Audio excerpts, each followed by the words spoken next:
Hello everybody and welcome back to a brand new video. We just hit 38.5k subscribers. Let's get to 39k and then 40k. Please like this video down below and subscribe to my channel before we get started. And this is probably going to be hopefully the last video that I do on the subject of Minnesota, on the subject of the riots, because I understand that it's hopefully doesn't get too out of control there, but I would like to preface some context for those people who didn't see my last video. Obviously, we know what happened. There was this individual named George Floyd. He was walking down the street.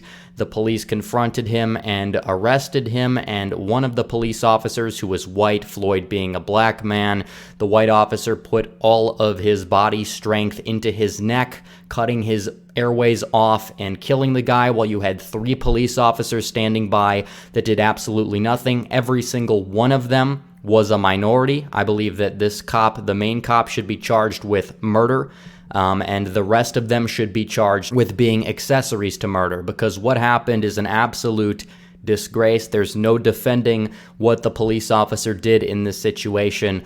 So from that standpoint, it looks like they should be going away for a long time. And the people around the police officer, who the media is not talking about as much, partially we know why that is, because they're pushing the black versus white narrative. Those people should be going away for a long time as well. So this is a clear-cut tragedy. We don't know if race is involved, so you have people jumping to the race narrative, despite the fact in my last video, if you guys didn't see that, we basically debunked it and showed why most of these unjust killings are actually aimed at white individuals, and that black people are actually underrepresented relative to the population in the 2019 data of these cases. But it doesn't matter with the way the media spins it, and now it's spun into a racial narrative, and now you have riots that are breaking out across the city of Minneapolis as well as across the country.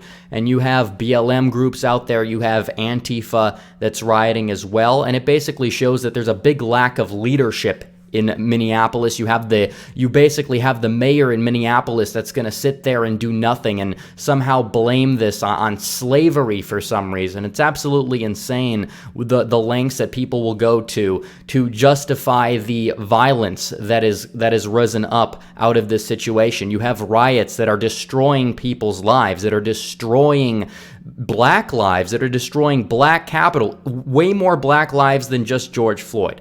And it's insane. And Donald Trump finally, after a day or so, hit back on Twitter, and he said, "I can't stand back and watch this happen to a great American city, Minneapolis." A total lack of leadership. That's exactly what it is. Either the very weak radical left mayor, Jacob Fry, again, the moron who is a complete and total soy boy, looks like Justin Trudeau, sits here and blames slavery for this. Yes, that's completely exactly why people are looting and stealing free televisions and ATM machines and vending machines. That's totally, completely why.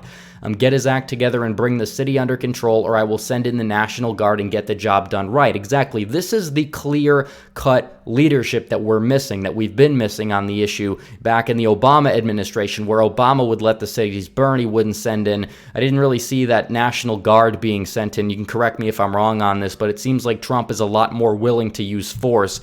And then Twitter goes and suspends the second tweet, because Twitter is acting like they're playing God now because Trump finally hit back with an executive order. Twitter is going to hold that grudge. They're going to hit back at Trump by censoring something that needed to be said. Let's take a look at this.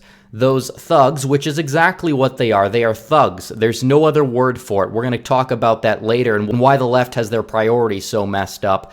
Are dishonoring the memory of George Floyd. Exactly. This guy, his girlfriend said he was a peaceful guy. He would not be in support of these riots. But it doesn't matter. These people that are rioting don't even care about George Floyd. They care about getting a free television, exploiting a tragic death for the chance of opportunity. They don't even care about police brutality. They don't care about what happened to this man. A lot of these people don't even know his name. They're out there just looking for a free television, free lampshades, free this, free that. It's absolutely insane. Trump said, I talked to Governor Tim Walz and told him that the military is with him all the way. Any difficulty and we will assume control. But when the looting starts, the shooting starts. Thank you.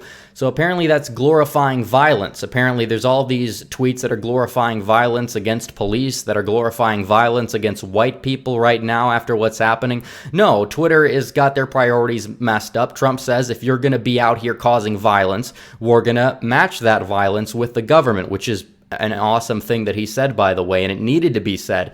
But it doesn't matter. Twitter doesn't care. They don't take Trump seriously. These leftist morons are really mad. Are they mad at the riots? Are they mad at the dozens of black people that have been inadvertently killed by the riots? No, absolutely not. What are they mad about? They're mad about this. They're mad about the fact that Donald Trump used the word thugs, the big bad word. Apparently, you can't use that word to describe people that are out there ransacking Targets. These people that are out here destroying Wendy's, destroying AutoZone, destroying all these stores. It doesn't even matter.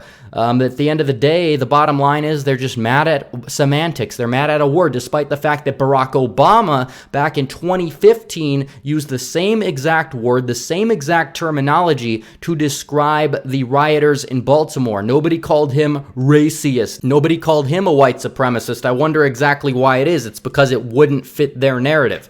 And the bottom line is the Democrats are now saying, oh, but Blumpf said this at Charlottesville, but they don't look at the full quote where Trump actually called the neo-Nazi rioters thugs at Charlottesville. They don't look at that. They look at where Trump's talking about a different group of peaceful protesters. So they're ignoring the facts to push the false narrative. And at the end of the day, the thing that really pisses me off about this the most, the worst comparison to this, and I'm seeing it all over the leftist news media about this, is that they're somehow comparing this to Michigan protesters. This one hits really close to home as I live a few miles away from the Michigan protests, because it's such a false equivalency. Wow, you guys threw a temper tantrum because you had one guy yell behind a police officer and you said, oh, that's hypocritical, you don't support cops. I'm sick and tired of hearing this false equivalency when you had rioters go into the Ohio State Capitol with guns and you guys are not even looking in that direction, despite they went there not for a peaceful protest, but to cause havoc, okay? There's a big difference. Oh, wow, he's carrying a gun. You have a legal right to carry a gun to peacefully protest civil liberties that you personally are infringed on, not some type of bogus false narrative that only affects 3 people every year. No, these people were protesting for their rights in particular, and they were protesting peacefully. There were no Michigan protesters that were out there ransacking Targets. There was no Michigan protester that was out there destroying an AutoZone. There was no Michigan protesters out there that caused billions of dollars of capital that were destroyed. There was no Michigan protester that caused the inadvertent death of dozens of black people. So the left is going to do their nonsense, their anti-American, anti-white narrative just to drive in the racial division because they know that Joe Biden is not some type of turnout machine for black voters. But at the end of the day, we know what's going to happen. It's going to come back to bite the Democrats in the ass when Minnesota flips red for the first time since 1972 this November because of the lack of the Democrat leadership and the entire hypocrisy about the situation. Nobody is defending those disgusting police officers, but at the same time, the left is out there defending these disgusting rioters that are causing even more deaths and billions of dollars of capital, mainly black capital in black communities, that's being destroyed because of this. And they're also costing lots of people's livelihoods. All these Targets that are closing, they're causing even more jobs when we're headed into a recession because of the virus. They're causing more turmoil in society than we already have. It's absolutely insane. The hypocrisy is staggering, and it's only going to hurt them, and it's only going to come back to bite them in the ass come November. We'll just have to wait. We'll just have to see. We're monitoring the situation about this. It's absolutely insane to see the left come out here and start throwing their feces all over the place by making these false equivalencies to defend these rioting thugs and looters. These people are sick people. These people don't even care about George Floyd. They don't care about police brutality. All they care about is igniting the flame of racial division, and that's exactly what they're trying to do. And you're seeing this, and it's causing more lives that are being destroyed because of it. And there's obviously only one culprit here. It's the lack of leadership, not just in the black community, but the left as a whole. It's the lack of leadership that we see, and it's the disgusting left-wing media, and it's these mega donors like George Soros who's out here buying and paying for destruction of American greatness. So anyways, guys, thanks for watching this video. Please like this video down below, comment down below, and subscribe to the channel. Hit the bell for notifications so you never miss another video. Follow me on social media, join the Discord and subreddit, donate to the Patreon or subscribe, star links in description. As always, guys, thanks for watching. Red Eagle, out.